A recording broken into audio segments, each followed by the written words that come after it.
नमस्कार शेतकरी मित्रांनो, आज आपण आपले गुरे घेऊन या ठिकाणी आलो आहोत. तर या भागाला पूर्वी रोहिल्याची खोरी अशी म्हणतात.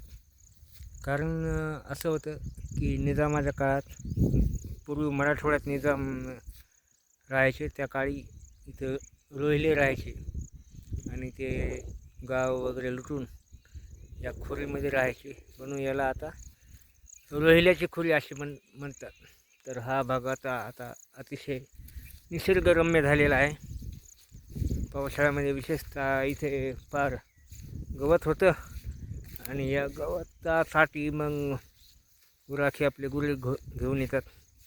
तर आज मी पण आपले गुरे घेऊन इथं आलो आहे. हा अतिशय रम्य असा परिसर आहे आणि या ठिकाणी अतिशय शांतता आहे. जर कुणाला ध्यानधारणा वगैरे करायची असेल तर अशा रम्य ठिकाणी ध्यानधारणा होऊ शकते किंवा आपली उपासना होऊ शकते. अतिशय असं रम्य ठिकाण आहे आणि सध्या फार गवत झालं, त्यामुळे गुरे इथे चरू शकतात.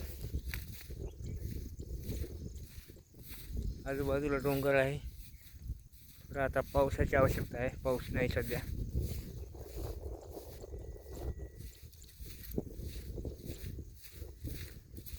गुरे थोडी लांब गेली आहेत.